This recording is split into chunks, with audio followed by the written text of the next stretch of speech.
Добро вечер. Топ тема интервју вечерва со лидерот на СДСМ Венко Филипче. Добро вечер и добре дојдовте во Топ. Добро вечер, благодарам на поканата. Неколку прашања се актуелни, многу ги има во однос на актуелната криза, меѓутоа и она што се случува во СДСМ. Вечерва Централен одбор на партијата во очекување клучната одлука да биде потврда за свикување на уште еден партиски конгрес во јуни. Ќе биде тоа програмски конгрес или ова нова програма е на некој начин само покритие да се расчисти условно на тој конгрес со почистите, односно да се потврди вашата лидерска позиција? Добро, гледайте, суштината е да јас денеска на Централниот одбор ја презентирам предлог програмата, за да после тоа сите се вклучат во доработка. Оваа предлог програма доаѓа од стручните комисии на партијата и да тој процес заврши на 7 јуни со чисто програмски конгрес, на кој што конгрес таа програма треба да се усвои. При тоа на тој состанок на 7 јуни, на 6 јуни ќе претходи меѓународен состанок со сестринските партии од регионот, на кој што подпишуваме заедничка декларација за европска интеграција на регионот, борба против корупцијата и борба против авторитарните режими. Практично предизвици со кои што сите партии, сестрински, наши, социјалистички, социјалдемократски се соочуваат. Нема да има тука никаква драма, нема никакво расчистување со почисти. Тоа прашање се надевам дека ќе го отвориме, да го дискутираме понатаму, меѓутоа станува збор за чисто партиски конгрес кој што е веќе го знаеме датумот. Можете ли да кажете нема, бидејќи во секој момент по статут најмалку 60 на општински комитети може да излезат и да го сменат целиот тек на конгресот. Еве, може би со тоа што потајно се најавува иницијатива за ваша смена. Добро, гледайте. Те иницијативи за сега се кафански муабети. Тие иницијативи за сега се сведуваат на некакви неподпишани писма до медиумите, кои што никој не кажува. Кои се проблемите, кои се причините за тоа што мене ме повикуваат да бидам сменен, повикуваат на одговорност. Јас сум спремен да дебатирам на секоја тема. Меѓутоа, оваа партија и во минатото видела поделби. Еве, видовме како се отцепи една група и отиде во движење Знам, кои што најавуваа дека ќе бидат коректор на власта, најавуваа дека некако поинаку ќе се однесуваат од социјалдемократскиот сојуз дотогаш, и што се случи? Една мало движење подизведувачи на криминалните политики на ВМРО-ДПМН. И само неколку луѓе имаат финансиски ќар од таа приказна. Ославе партијата и ништо друго суштински не се случи, немаше никаков придонес. Јас сакам тука јасно да кажам, ја нема да дозволам. Знам. Јас нема да дозволам повторно отцепување во период кога излегуваме со силна критика на власта, аргументираме и разоткриваме нивни криминални дејства, разоткриваме причини за запирање на евроинтегративниот пат. Не гледам дека некој дава сугестија или алтернативна опозицијска реторика. Нека излезат, нека се кажат тие луѓе кои се, нека ги кажат забелешките, можеме за се да дебатираме. Мај ви излагува, тај ќе разговараме подетално во вториот дел. Она што го почнавте, ќе се заокружува вечерва, ќе го исклучите Петре Шелегов од членство? Добро, ќе видиме, затоа што има повеќе механизми. Еден од механизмите е Централниот одбор, друг механизам е локалната општинска организација, меѓутоа тоа воопшто нема да биде главен приоритет, ниту главна тема вечера. Ќе се вратиме на овие внатрешпартиски состојби, но сега прва пауза за реклами, а потоа за она што е најактуелно, кризата со која што се соочува земјата и различните ставови на власта и опозицијата околу антикризните мерки. Се враќаме за кратко.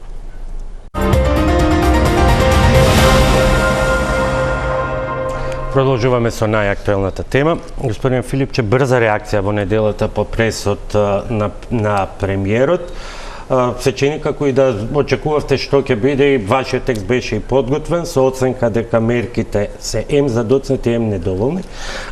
Но дојде брза реакција од владеачката партија и потоа деновиве и низ изјава од премиерот Мицковски. дека опозицијата манипулира и клевети, а граѓаните гледаат, како што рече Мицковски, гледаат дека додека во време на СДСМ се коленичеше за ковид вакцини кај соседите, сега Македонија е во толку добра ситуација што соседите доаѓаат, истите тие соседи доаѓаат по гориво во Македонија. Добро, ние видовме кои коленичи во изминатиот период, изминатите години, единствено што го видовме дека коленичи беше Христијан Мицковски.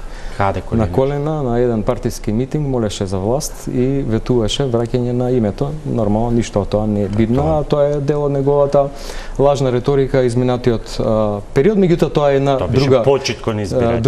Добро, но секој може да го толкува. Приказна, тоа што се повеќе излегува на виделина, всушност дека премиерот Христијан Мицковски е прокси руски играч во регионот и тука во Македонија. На тоа укажа еврокомесарката за проширување, која кажа дека нема да примаат во Европа тројански коњи, а сега гледавме изминативе денови во текот на вчерашниот ден како унгарскиот министер за надворешни работи Петар Сијарто бил тој кој што ги пренесувал сите за теми од затворените состаноци на Европскиот совет изминатите повеќе години на рускиот председател Путин. Што направи Христијан Мицковски и нашата влада? Не ставија во скут на таа земја, на тие луѓе. Директни соработници на рускиот председател и агресор Путин. Прокси руски играч. Не сметате дека е тоа малку пресилна оценка, а да ја влечете од паралела од дружбата со Орбан? Па добро, што е причината и зошто тогаш сме задолжени 1 милиарда евра од преку владата на Орбан, со самото доаѓање на таа влада. Понатаму, како дадува приоритет на коридорот 10 над коридорот 8, со што земјава изгуби 140 милиони евра, огромен дел грантови од Европска унија. Зошто и што е причината да дојде? Со договорот во Бугарија ги предоговорија. Само момент. Да, ама се изгуби време и се изгубија дел од парите. Па добро. И бевме многу напред со процедурите. Многу време изгубено за коридорот 8. А ние може да релативизираме и да наоѓаме милион причини, меѓутоа на некои работи нема соодветен одговор. Понатаму што е причина за доаѓање на унгарскиот телеком 4G тука кај нас. И тоа е телеком кој што го води човек близок до премиерот Орбан. Понатаму, што е причината да во приоритетите на Министерството за енергетика, за инвестиции во енергетскиот сектор, наеднаш дојдат унгарски компании, повторно керки фирми на луѓе од Унгарија блиски до премиерот Орбан. Значи, не станува тука збор за некоја традиционална близина меѓу двете земји. Ние никогаш не сме имале таква близина. А зашто исклучувате можноста некои тие нови пријателства да ги креира? Затоа што нема, поставувате прашање. Дали е случајно, дали ова, дали она. Констатацијата е пресериозна. Од друга страна, секој ќе ви рече дека минатата недела имаше конгрес на ИПП, премиерот беше таму, се уште е во таа европска групација со сестрински партии. Изјавата на Марта Костој не можеме да дефинираме баш за кого точно се однесува. Има во соседството многу позаслужни за таа квалификација. Како го тогаш објаснуваме целосното блокирање на европскиот пат и зошто тоа се прави? Заштита на националните интереси. Како тоа, кои така национални... тврди премиерот. Ама така тврди премиерот, но дали е тоа вистина? Вистина ли? Па не знам, очекувам за една таква теза аргументи, а не само прашања. Вие досега поставивте 4 прашања, ни еден аргумент. Зошто едно ново стратешко партнерство, како што вели власта со Унгарија, треба да се изедначува и да се постави тоа равенство дека Мицковски е прокси руски играч. Затоа што Унгарија јасно ги подкопува сите механизми на делување на стратегиите на Европска унија. Тие се уште ги блокираат 90 милиарди помош за Украина, што е еден од приоритетите на Европската унија. Како ние имаме соработка баш со таа земја? Зашто немаме соработка стратешка со Германија, со Франција? Зошто немаме соработка со Грција? Со кој што има природна и граница и соработка со години назад. Зошто да земеме милиарда евра кредит под кој знае какви услови, иако имавме на располагање и многу поповолни, пари кои веќе се потрошија. И никаде ги нема. Не влегувате малку во теорија на заговори како со оние тези кои што се лиферуваат од време на време, некогаш и во континуитет на пресконференциите за српскиот свет, врските со лошиот Вучич и така натаму. Добро да ви кажам, тоа не се наши тези. За присуството на српскиот свет вие ги издигнавте на едно ниво на највисока легитимација на политиките на СДСМ, некогаш дури и на сметка на многу поактуелни теми дома. Не, ние се занимаваме со апсолутно сите теми. Ниједна тема не е ставена по страна. Меѓутоа српскиот свет е констатација на извештај од Европскиот парламент. Тоа ние не сме го измислиле. Ние имаме вице-премиер кој што контактира со нокни волци, луѓе блиски до Путин. Па зар тоа не е еден од аргументите за таа близина? Како ние може да имаме вице-премиер? Вие сте биле дел од влада во која што односите со Србија биле воспоставувани преку многу други механизми за соработка на и така треба да биде затоа што сме ние пријателски и затоа што сме ние пријателски народи. Меѓутоа СНС е сестринска партија на ВМРО-ДПМН. Како можеше 5 тони дрога да завршат до луѓе блиски преку граница и никој да не знае ништо, до луѓе блиски до СНС во Србија?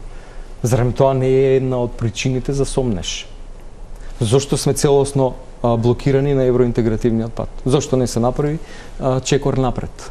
Зошто кога цела Европа укажува дека тука има руско-српско-унгарско влијание, ние знаеме дека целосната инфраструктурна финансиска помош во годините на опозиција кон ВМРО-ДПМН доаѓаше од Унгарија и од Србија. Прашајте ги представниците, ако се искрени на партијата, ќе ви кажат. Не, па, финансирање однадвор е недозволено, ако знаете за тоа треба да ги известите на државните. Кого чува Унгарија? Никола Груевски, политички азил. Што прави Христијан Мицкоски? Му го чува столчето. Се е диригирано од Будимпешта. И тоа е голема трагедија. Докаде ќе се вртиме со оваа реторика, вие велите сега што прави Христијан Мицкоски, му го чува столчето на Никола Груевски. Мицкоски за вас вели што прави Венко Филипче, му го чува грбот на Зоран Заев.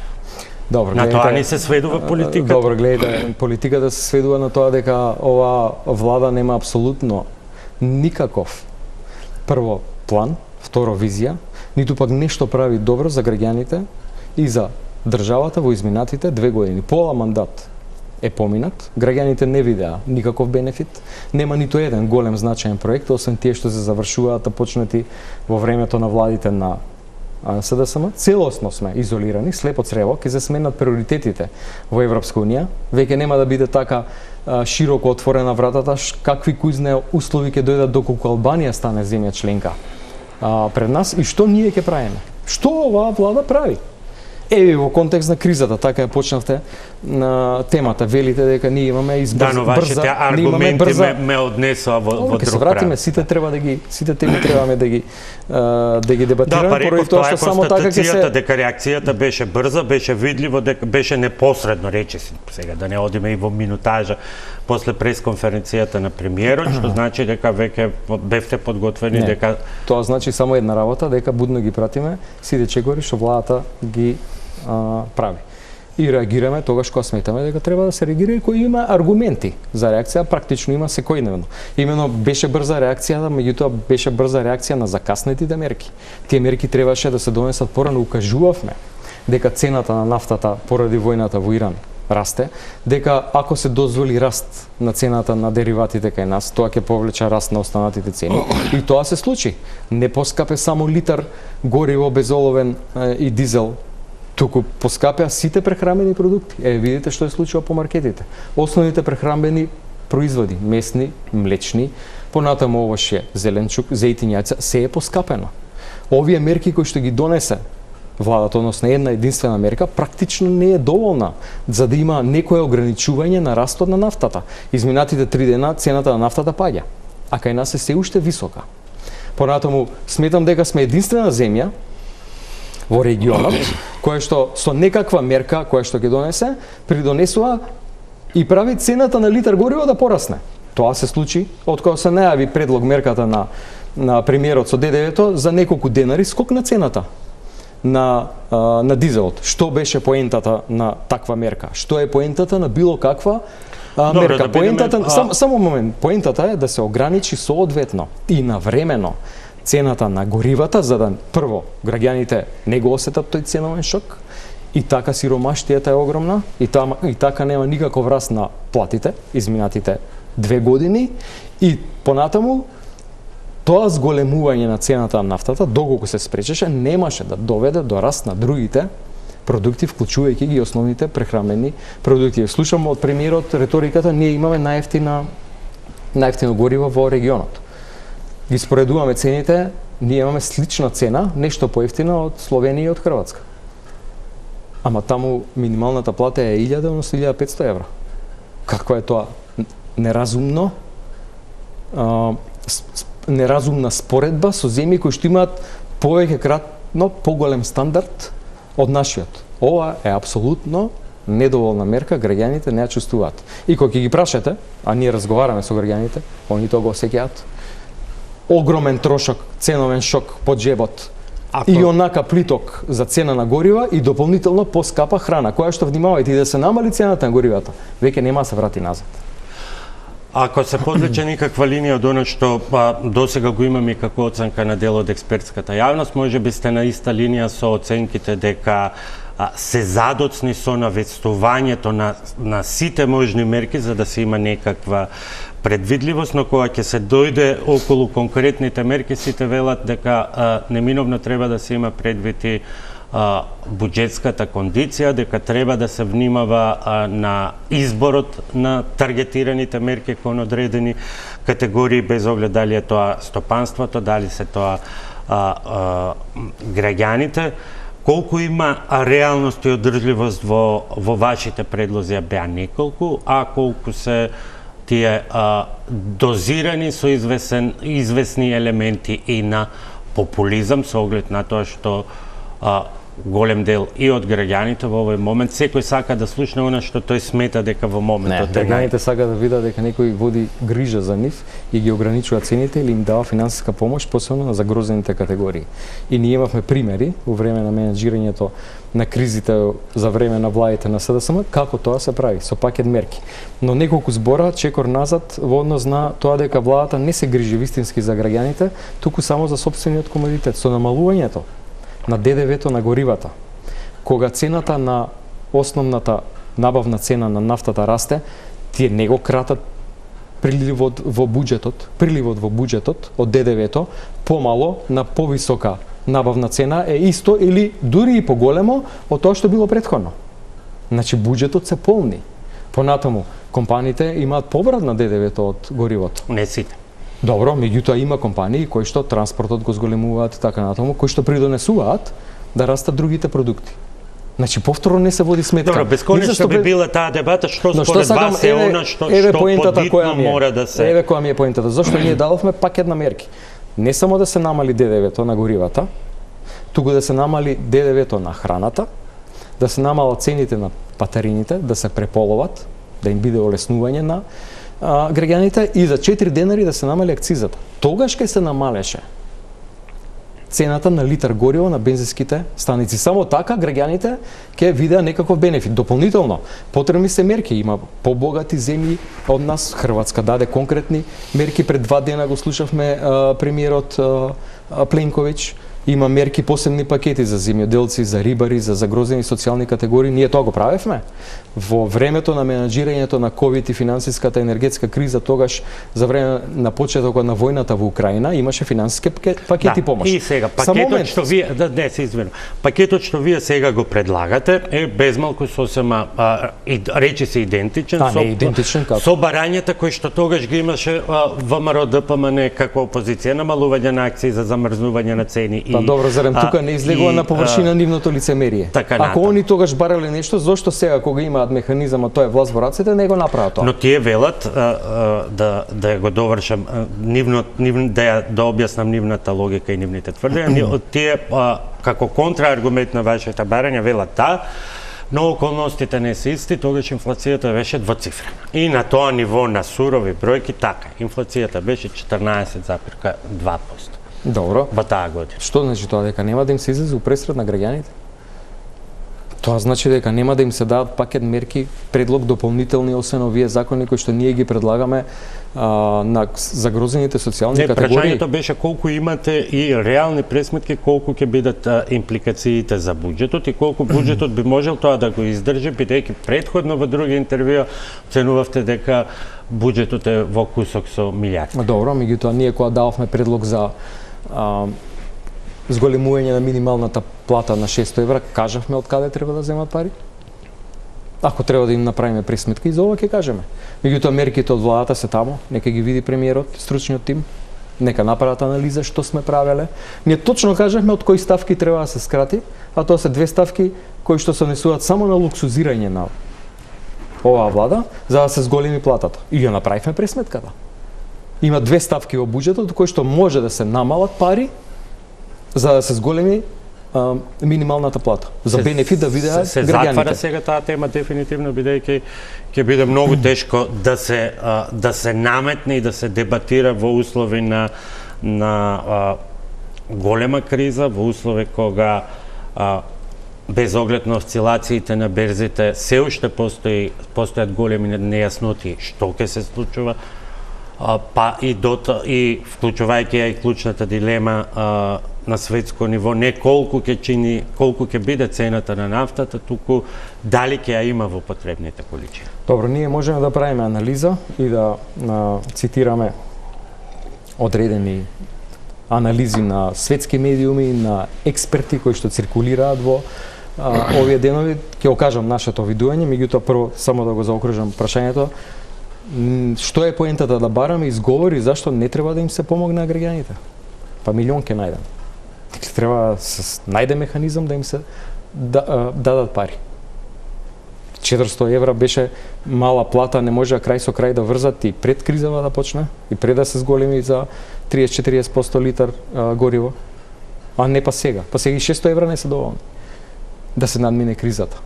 За грозени категории, најниско платени пензионери, луѓе со многу деца, социјални категории на граѓани, малку платени и така натаму. Владата или ќе дава изговори, ќе бара, и тоа добро им иде. Аха, криза е, немаме за ова, немаме за она, или навистина ќе се направи нешто што треба да им се помогне на луѓето. Дали ќе се стави или не прашањето за минималната плата за некој екзистенцијално прашање. Како да се стави по страна прашањето на празен фрижидер. Ево го гледаме, изнесува некои тези, требало вака да се пристапува, премиерот кажува холистички, не знам каков пристап у однос на Европска унија, настапува у јавноста како Далај Лама. Само момент, што ми е поентата? Утре Кизе се ќе им каже тоа што сте гладни, не значи дека треба да јадете. Ке бараме изговори. Ама дури владата да се однесува како Далај Лама, вие рековте пред малку, добро и оди со тие изговори. Значи, фактот е дека прашањето кој е поуспешен во наметнувањето на својот наратив. Ако и вие велите дека па добро и оди на владата со тие изговори, значи ли тоа дека во нешто вие потврлате? Кој го диктира тој наратив? Очигледно владата. Гледайте, владата си ги тера политиките на нас е да дадеме предлози кои што сметаме дека треба да се дадат. При тоа не ги даваме само така. Што очекувате од законите? Ние сме аргументирале со тоа што претходно во исти такви кризи кон граѓаните одела поголема помош. Значи сме покажале со пример дека нешто може да се направи ако се сака. Тоа е целата поента. Јасно е дека оваа влада нема да направи ништо. Меѓутоа ние не може да седиме така немо без збор да кажеме. Ке даваме предлози понатаму, ке се бориме во медиумите, во парламентот и така натаму. Од досега тоа што го видовме апсолутно не очекувам дека владата некој предлог ќе прифати. Едноставно немаат слух.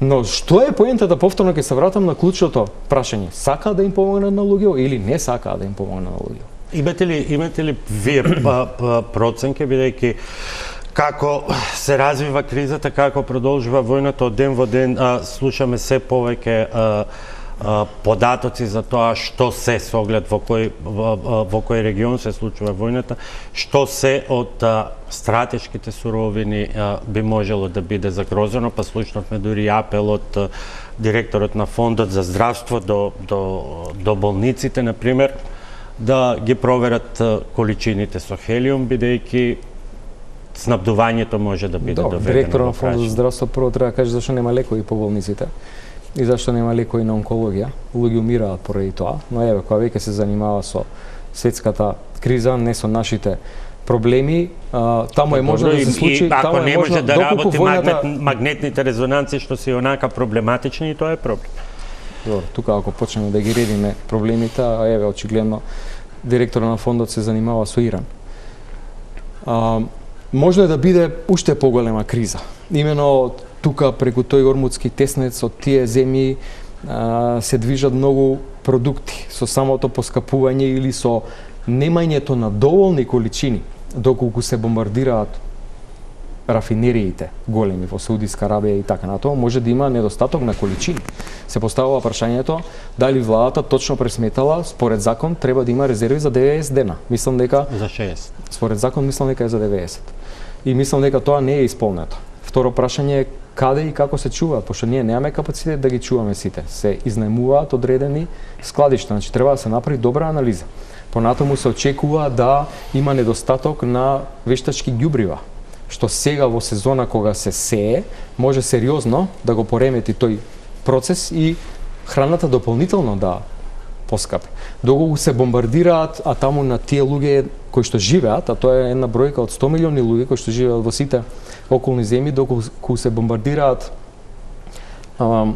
местата за десалинација на водата, а тоа е главниот механизам по кој што се снабдува тие земји со вода за пиење, може да се случи и хуманитарна катастрофа. Може да тргне бегалски бран безброј се кон Европа. Така да ризиците се огромни. Јас се надевам дека се работи на механизам да оваа криза деескалира, поради тоа што ако се калемат една на друга криза, ќе биде голем проблем, сериозен.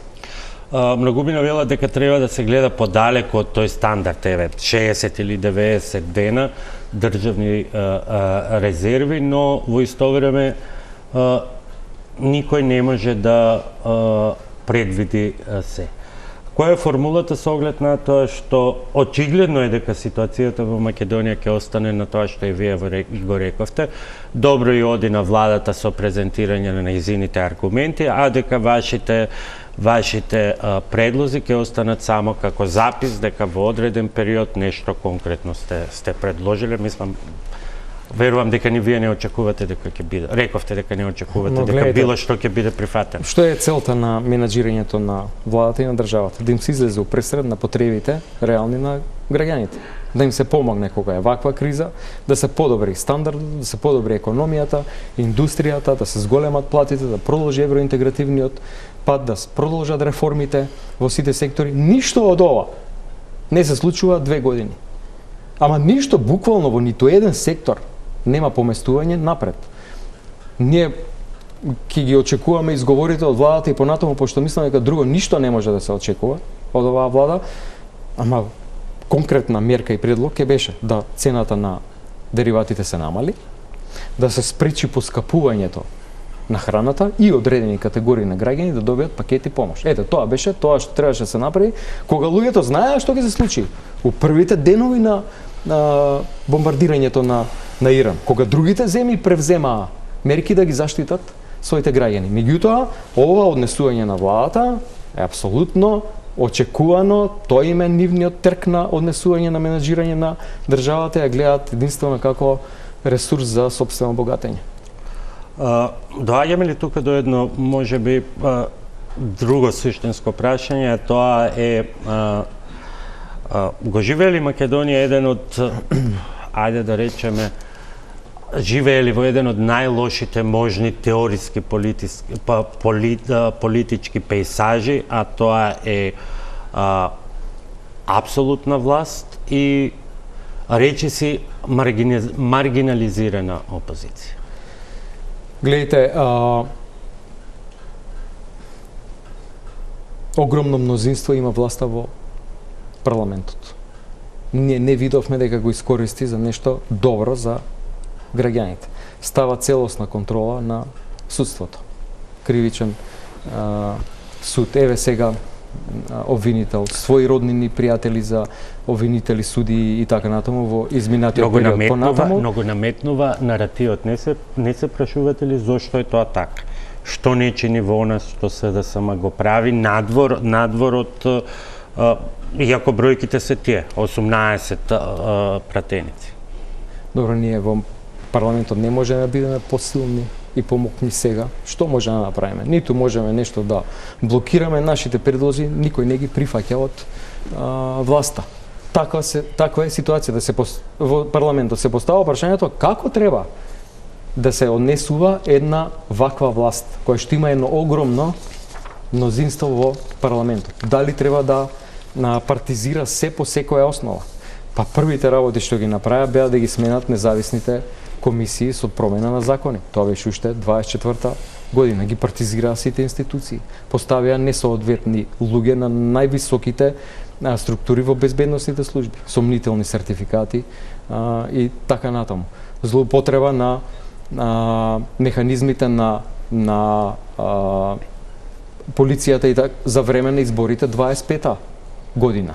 Целосна партизација на институциите.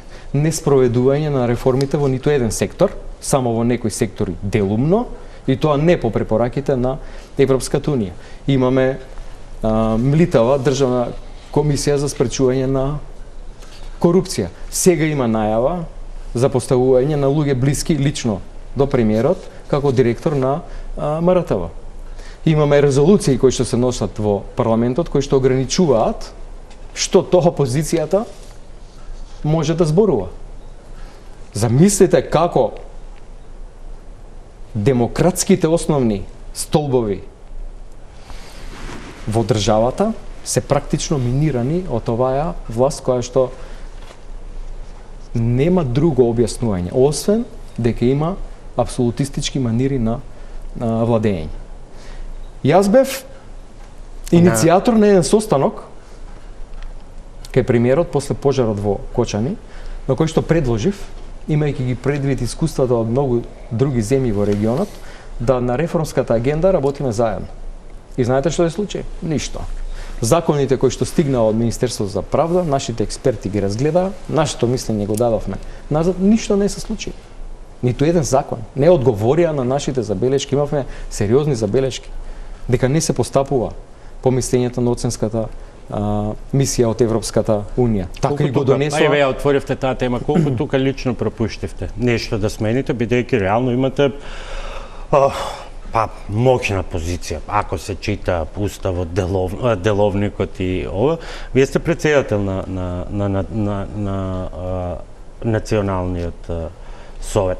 Најголем дел од дебатите се сведоа досега на протоколарно. На протоколарни состаноци, разгледување на извештаи на Европската комисија, говори на странски амбасадори, а за голем дел од што се однесува до овие податоци, за разлика од оние за мигрантите, каде што навлеговте и во системот на лажни вести, за околу реформската агента има реално сериозни заостанувања. Но вие не искористивте таа позиција. Но гледате, ние не можеме да дебатираме кога материјал од владата не стигнува. Зашто да дебатираме? Може да го побарате, може да инициирате средства, да го повикате министерот за европски прашања кој што е на ниво на координатор. Можете да ги повикате министрите еден по еден, па конечно да видиме и ние дека сте оставиле некаква трага или иницијатива. Ние можеме да дебатираме за сега ако владата продуцира закони согласно реформската агенда. Факт е дека тоа не се случува. Ниту еден закон од правосудство што требаше да биде донесен во 25-та година не се донесе. Само еден закон за судски совет и тоа со парцијално имплементирани препораки од оценската мисија. Па што мисла дека ќе му направат трик на Европа, дека луѓето не гледаат што се случува? Зашто да збориме? Зашто да зборуваме? Има серија на закони таму. Не е само судскиот совет за обвинителство, за движење на судски предмети, за плати на суди и така натаму, суштински закони.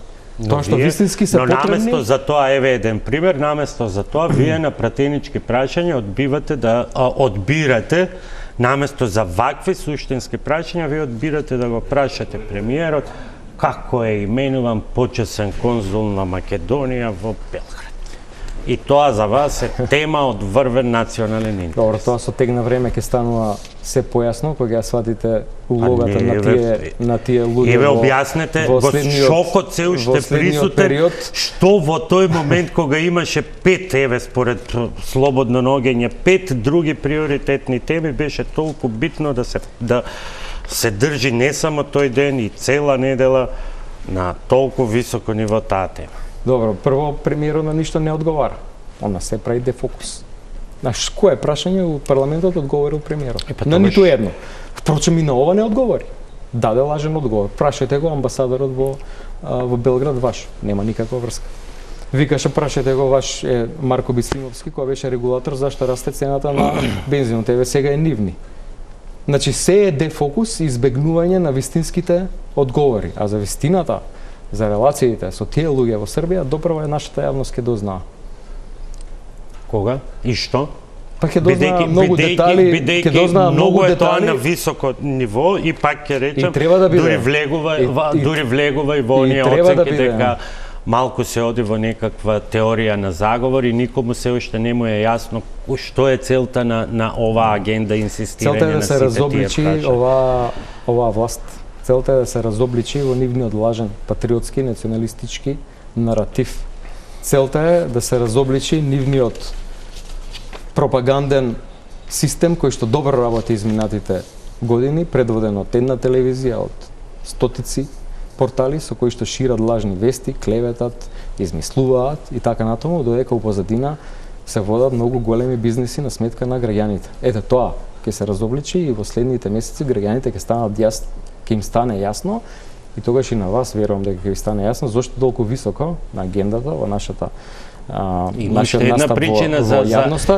една причина за прашањето на оценка од интервјуто во Фокус, мислам дека беше, дека по падот на режимите во Иран остануваат уште неколку мали на Балканот, меѓу кои и нашиот. Па добро, гледате е паралелата? Па добро, гледате како ние може да толкуваме тоа што после толку децении, мако трпен пат кон Европска унија, сега кога ние се натацна и може да продолжиме напред, да ги отвориме поглавјата, да се види финансиски бенефит, оваа власт не држи во место. Кога и на Соединените Американски држави, на цела Европска унија, приоритет им е проширувањето. И то токму на Балканот. Како може тоа да се толкува поинаку? Освен дека нема такви релации со околните земји кои што се евроскептици и работат спротивно на европските интереси, шират антиевропска пропаганда, тоа се случува кај нас, преку медиумите кои што се директно врзани со Србија и со Унгарија. Па ние имаме, пазите, имаме директор. Како вие тоа си го толкувате затоа што повторно доаѓаме до прашањето.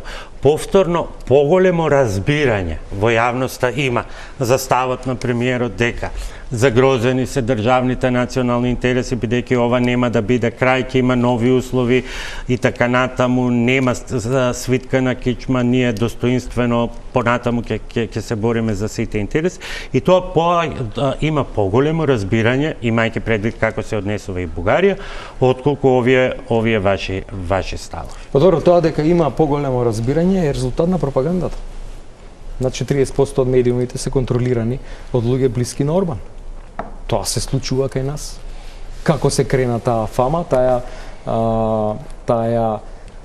психоза, би рекол, кај граѓаните, дека се загрозени националните интереси во времето кога власт беше СДСМ, кога се носеа стратешки државнички одлуки со кои што државата одеше напред. И да ве прашам, како е загрозен националниот идентитет со тоа што требаме да го направиме?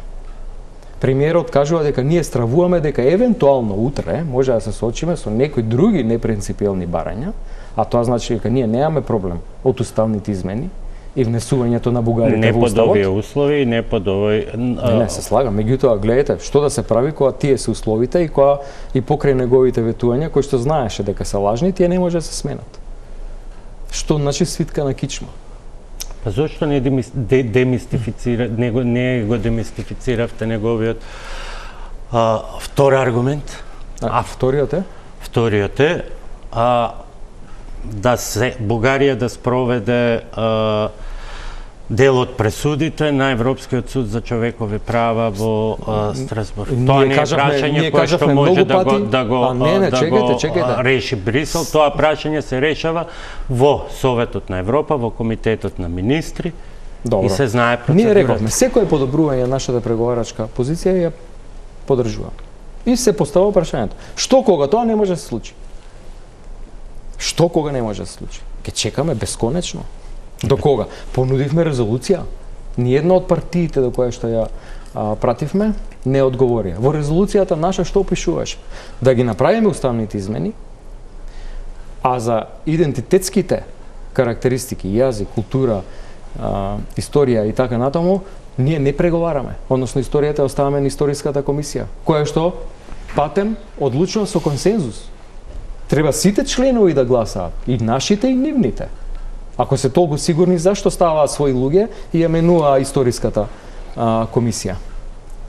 Ви сменија членовите во историската комисија од која ВМРО е на власт. Таму јасно пишува, или сите гласаат или нема договор. И тоа не е никако услов за самите преговори, односно во дело на отворањето и затворањето на поглавијата. Што е во ризик? Мора граѓаните да знаат. Ништо не е загрозено од идентитетските одредници, ништо не е загрозено националниот идентитет. Кој е тој кој што сака да оди во ситуација во која што нешто такво е загрозено? На крајот на краиштата. Ние секогаш можеме, доколку почувствуваме дека има таков притисок, дека некој со нешто не го загрозува националниот идентитет, јазикот, па тогаш да кажеме, окей, гледайте, ние преку ова не можеме. Ама сега не е таква ситуација.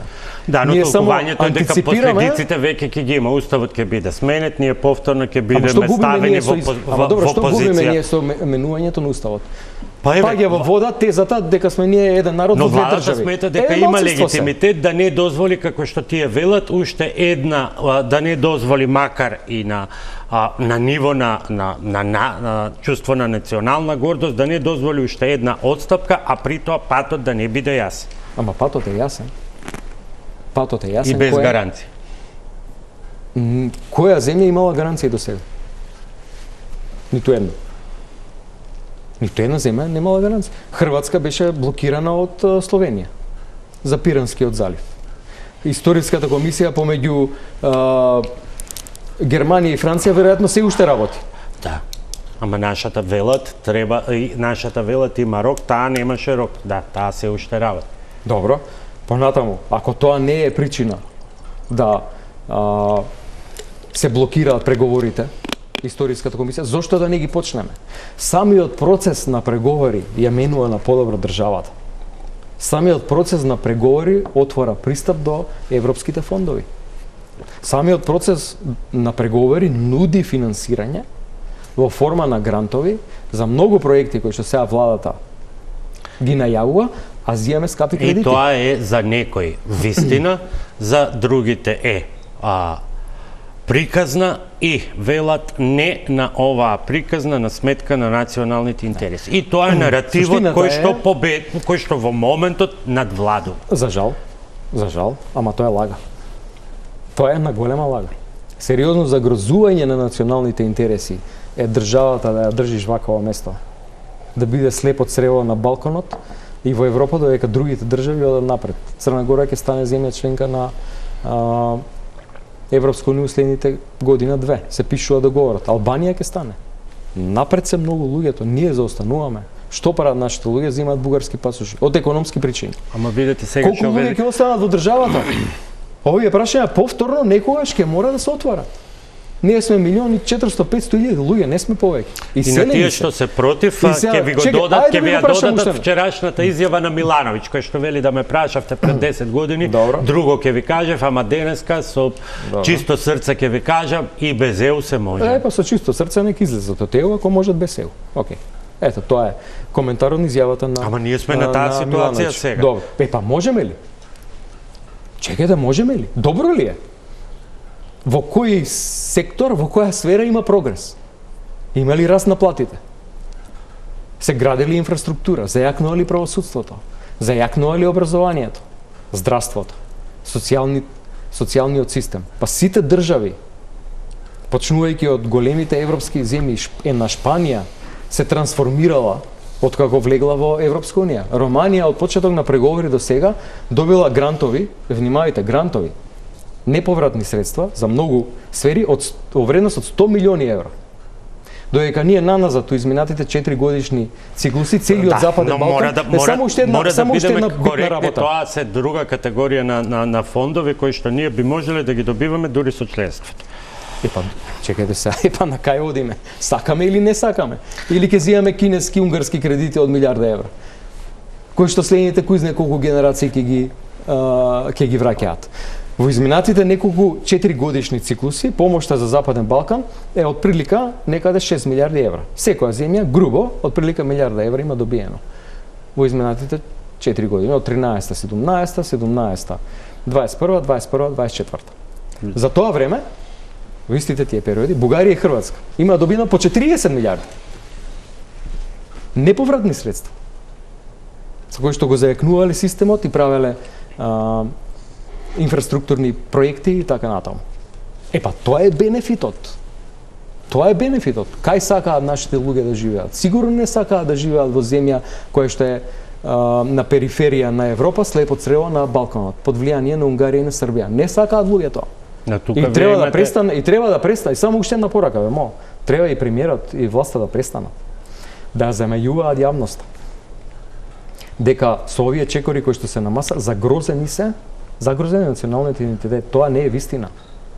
Ние може да стравуваме дека со таков ризик ќе се соочиме во иднина од страна на Бугарија, ама ако седиме сите на маса, ако ги правиме реформите како што треба, тогаш никој никогаш нема да може да не запре за ништо. Тогаш и Европа ќе биде на масата и нема само уште ова. Нема да дозволат непринципиелни блокади, поради тоа што и на Европа еден од приоритетите е проширување. Премиерот нема да ја смени својата политика, е очигледно. Вистинското прашање за вас е како ќе успеете прво да го убедите членството целосно да застане зад вас, а потоа да ја убедите и целата јавност во она што вие го тврдите како исправна наспроти неисправната политика на власт. Зборувате за довербата во мене лично? Да.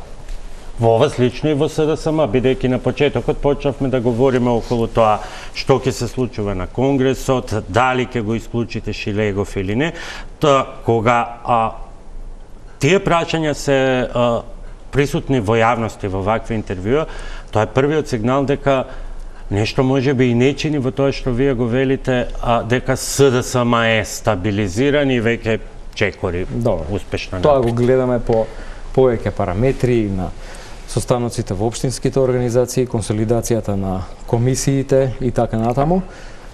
Секогаш и очекувано е да има луѓе кои што имаат различно мислење, меѓутоа во време кога имаме една силна опозицијска реторика, кога ја разобличуваме оваа власт, кога ги вадиме на површина нивните коруптивни афери, треба луѓето, кои што излегуваат со некакви писма во јавноста, да кажат прво кои се. Немаат ли храброст да ги кажат? Не, како и да е, тоа се сфера на шпекулации. Немаат ли храброст да се кажат кои се? Нека се мажи, нека излезат, нека кажат кои се. И нека кажат јавно што се забелишките. И нека кажат јавно што во нашите политики не е добро, што не е добро кај Венко Филипче и другите во раководството и така. Нека кажат јавно, затоа еве што циркулира, што ја кажа, дека не може во оценката за лошите изборни резултати сите да одговараат, вие да не одговарате. Гледате, тие луѓе кои што беа во раководството и понатаму се тука во партијата, се направи едно освежување. Па јас ја затегнав партијата во катастрофално лоша состојба. Во 2024 година никој немаше кога влегов јас во зградата. Многу тешко се правеа тие тимови, вие мислите тоа преку ног се случува? Потребно е време, овие работи се резултат на процеси кои што се случувале со години наназад, најмалку 10 години. И ништо не може да се случи преку ног. Меѓутоа, чекор по чекор има добри сигнали.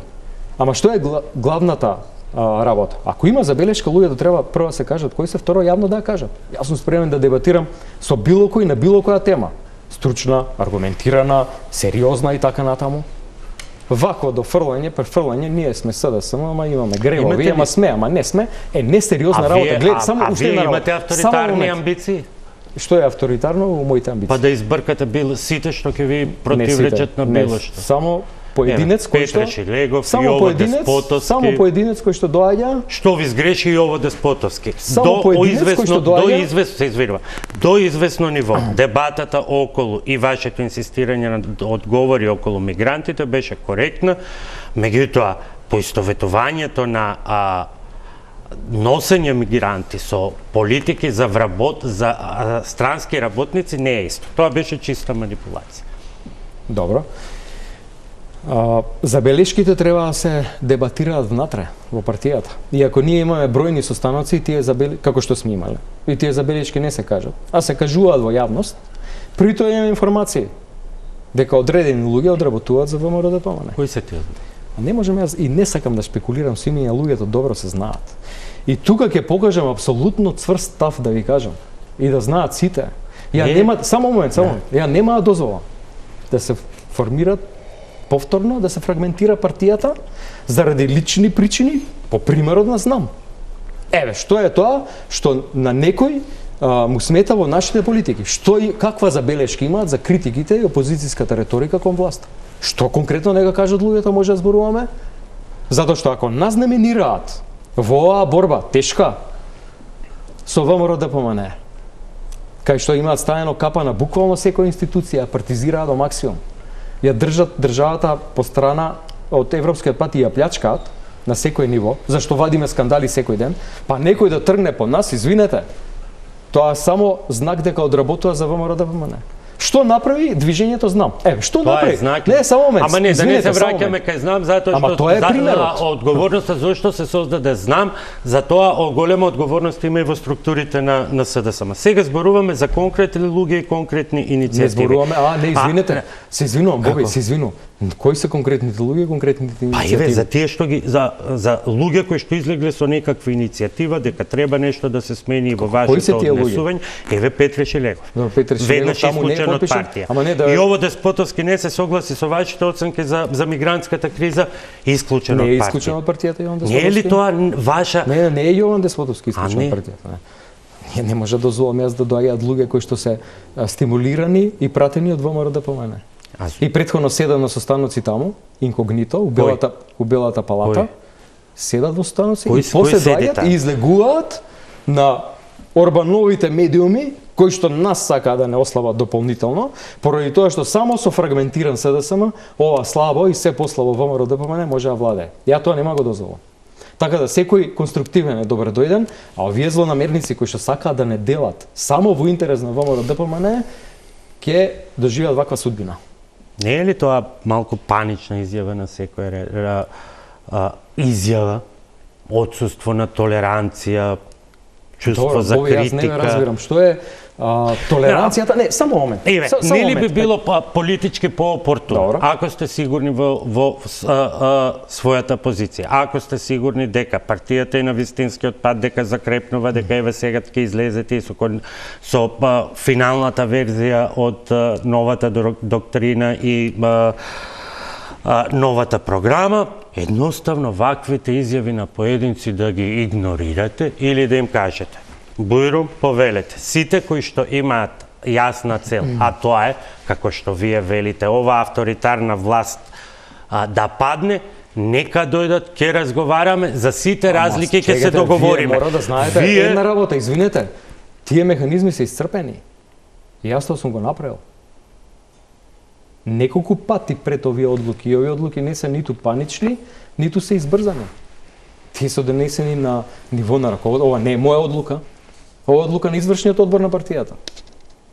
На целиот извршен одбор, едногласно, при тоа за ваквиот став, на општинскиот состанок во Битола, пред една 2 недели, 80 луѓе, на одлуката реагира со аплауз. Зошто? Пошто име на луѓето преку глава од предавства. И вие тоа мора да го знаете. Ова е примерот на ситнење на СДСМ за интереси на ВМРО-ДПМНЕ, ништо друго, за да може они да си ги продолжат бизнисите и да се ја водат државата вака. Ете, тоа е суштината, ја тоа не го дозволувам. Ние имаме честни намери. Ова е искрена борба. Имате ли докази, бидејќи кој е искрен критичар, а кој е штетникот што сака да ја растори партијата, оценката ја носите вие. Кој го поставува тој прак? Целиот извршен одбор на партијата. Таму не сум јас сам. И какви се те мои тенденции авторитарни. Не е ова моја одлука дека мене ми текнало. Јас сум споделил што на тие состаноци со бројни луѓе. Се зборил, иако мора да кажам дека има луѓе кои што седа на страна сега пристапуваат конструктивни и сакаат да дадат придонес, без да бараат никаков и како бенефит може сега да има, без да бараат никаква функција. Во партијата има и такви честни членови. Има честни членови кои што работеле во кампањата на поранешни функционери, кои што се разочарани од нивното делување сега. Па ние за овој или човек трчавме у кампањи за он вака да збори за партијата. Не е така како што вие ја прикажувате работата. Ова е барање на огромен број, да знаете, членови партиски искрени кои што биле, не само да ви кажам. Јас само побарав релевантни по-конкретни информации за тоа кој, кога, каде и како ве предал во седиштето на ВМРО ДПМН, бидејќи како што реков на почетокот. Ако тоа се сведе на чаршиски, останува повторно одите на водата од воденицата на власта. Ние сме сериозни луѓе и тука се бориме во една многу тешка политичка ситуација, со тежок противник, силна власт со авторитарни тенденции, силна финансиски, која што ги окупираше државата, институциите, не излега во пресред на барањата на граѓаните, ниту на државата, се обидува да не ситни дополнително и во таа борба одлуки се носат врз основа на сериозни информации, дупло или 3 пати проверени, со консензус. Немам јас никаква намера да влегувам во некакви, ниту е ова некакво лично расчистување со било кого. На крај памет не ми паѓа. Јас немам таков став. Сите се добре дојдени конструктивно да зборуваме. Нека кажат кои се и нека кажат кои се забелешките. Ете, тоа е суштината на оваа борба. При тоа ќе продолжиме и понатаму. И на крај ќе извојуваме борбата. Јас знам дека имаме тежок терет кој што влечеме. Што ќе продолжите со борбата или со бркање на сите членови кои што на било кој начин ќе ви се спротивстават? Знаете, тоа одлучува извршниот одбор. Тука се споделуваат информации и се анализира. Да бидеме искрени, дел од реакциите дојдоа, извршниот одбор не ни состана. Не ни одржал состанок. Не, како не е одржан состанок? Толку беа брзи што... Тоа е дезинформација. Или чувството е така? Ние имаме состанок официјален на извршниот одбор. Ја пак ќе ви кажам, нема недемократски... Каков е тој извршен одбор кој што не знае по која процедура може да го разреши Петри Шилегов, па откако Петри Шилегов ви кажа дека сте го утнале статутот, сега и вие велите има два начина, па ќе видиме кој ќе биде пред. Тоа е апсолутно дефокус, така да нема врска тоа. Чим врвното тело кое што ја води партијата носи таква одлука, во многу општински организации таа е проследена со аплауз, тоа значи дека одлуката е добра, а информациите се добро и многу проверени. Дали е Петри Шилегов сам или има и многу луѓе што говорат вашите сознанија, многу други поранешни функционери кои стојат зад овие најави дека ќе излезат во одреден момент и ќе ви попараат да поднесете оставка и да ја вратите назад партијата на членството, иако на вистина не е јасно како тоа ќе се случи, бидејќи статутарните начини се едни. Најмалку 60 општински организации од сегашниве можат да свикаат вореден конгрес или на 7 јуни да станат и да излезат со иницијатива Венко оди си. Гледате, мене ме гласаат 20.000 луѓе за председател. Ајде, нека го најдат. Добро, ама 60 општински може да иницираат на конгрес. Се сложува. Да. Нека излезат, нека го најдат моментот, нека се покажат кои се и нека ги кажат аргументите. Јас сум спремен да дебатирам за се. Не се плашите? Од што да се плашам? Од што да се плашам? Од каков пуч да се плашам? Во услови кога не ги откривате луѓето, не ги откривате сознанијата, се оди дотаму. Треба луѓето сами да се откријат. Имате ли сознание дека, како што се шпекулира, дека и може би и поранешниот председател Црвенковски стои зад се. Немам таква информација, напротив. Мислам дека имам подршка од него за мојата работа. Тука правиме уште една кратка пауза за реклама.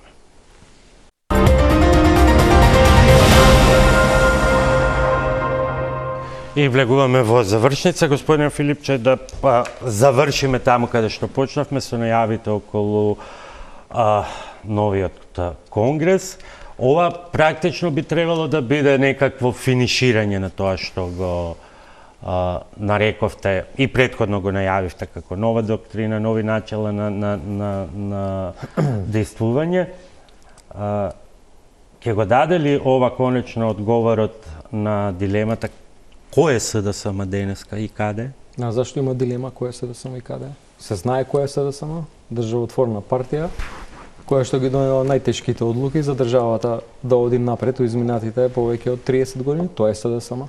И ова со што ние излегуваме е надградба на нашите политики од претходно. Модификација, адресирање на сите групи граѓани, тие што сметаме дека некои биле пропуштени или некои недоволно добро третирани, СДСМ си да знаат. Не мислите дека изборните резултати, меѓу другото, беа порака дека голем дел од вашето гласачко тело, па и особено онаа послободна структура на поддржувачи останаа дома затоа што не го препознаваат повеќе СДСМ? Мислам дека зборуваме за изборите во и едните и другите, и парламентарните и локалните. Па добро, ама различни се. Па различни се, ама епилогот е тој во минус, дебел. Добро, меѓутоа мислам дека се сложува. Мислам дека има низа на разочарување кај луѓето, кај поддржувачите.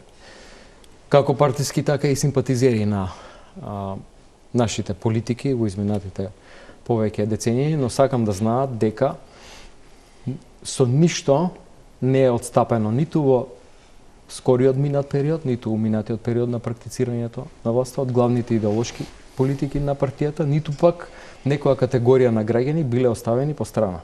Напротив, за нас вистински патриотизам и така ги преточуваме во конкретни политики, нашите идеолошки политики и верувања ги преточуваме во конкретни мерки, предлог, програма која што ќе значи унапредување на квалитетот на живот на секој еден аспект на живење, никако оставање по страна на ниту една категорија на граѓани и европска интеграција на земјата. Знам дека е тешко, само што мислам дека е многу важно, знам дека има некои работи кои што им биле една дополнителна причина во некој јаниза на разочарување на луѓето. Една од тие работи е кривичниот закон,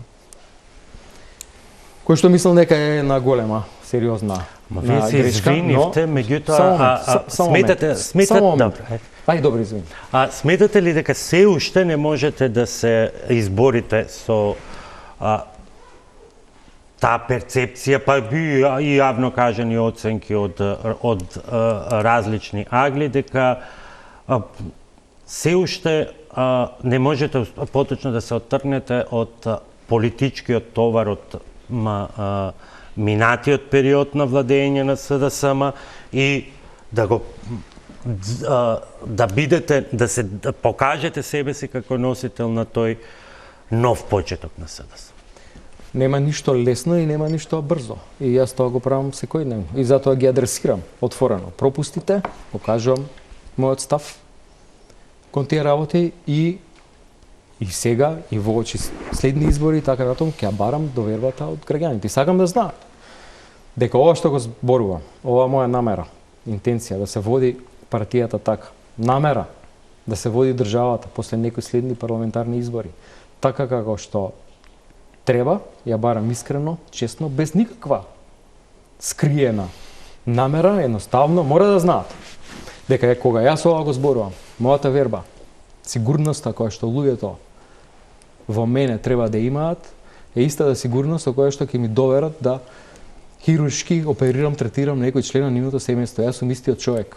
Сметате дека ќе биде тоа доволно или бидејќи сме на самиот крај, што е тоа според вас што треба да испорачате се уште за конечно да се верува дека СДСМ се враќа, а не преживува, бидејќи еве повторно таа паралела со изборните резултати, тие покажаа дека вашите гласачи не отидоа кај ВМРО-ДПМН. Вашите гласачи останаа дома и на парламентарните и на локалните избори, чекајќи го СДСМ. Ја искрено се надевам дека ќе ја вратат довербата, дека овој пат нема да биде изневерена, иако мислам дека и во минатото, благодарение на пропаганда, лажни вести и така натаму, луѓето се донесени во заблуда, тоа го зборевме претходно, а ние ќе продолжиме да водиме државата по вистинскиот државотворен пат. Ќе се соочиме со грешките од минатото. Го спомнав кривичниот закон, сакам да само уште со тоа, доколку немаме време, имено кривичниот закон беше голема грешка. Ама кога оваа власт не го поправа, напротив, уште повеќе ги олеснува, декриминализира дополнителни кривични дела, очигледно е дека нема намера да направи вистинска реформа во правосудството. Тоа ќе биде една од првите работи, нов кривичен закон, под терк на европското кривично законодавство. Никој да не биде поштеден, кога луѓето ќе сватат дека нема да има повеќе селективна правда, тогаш ќе се осигура дека државата оди по прав пат. Ова треба да го читаме и како порака до Мицкоски. Престанете повеќе да ме нарекувате заштитник на криминалот на Заев, туку ако имате нешто за него, повелете во постапка. Гледайте, ако било кој има, вклучувајќи и јас сум бил одамна осуден. Ама немало корупција во мојата работа на ниедно ниво, никако доктор, никако владин функционер. И затоа се борам, затоа што јас знам и верувам дека може да не биде. Со искрена, честна работа, тогаш кога ќе сузбиеме корупцијата на секој ниво, од високата корупција до таа на најниско ниво. Затоа што нашиот народ сега е научен дека треба да подмити за да нешто се заврши. Тоа ние мораме да го искорениме. И има механизми како. Ви благодарам што вечерва бевте мој гостин. Благодарам за поканата. Вам, почитувани, ви благодарам за вниманието. Останете со програмите на ТЕЛ.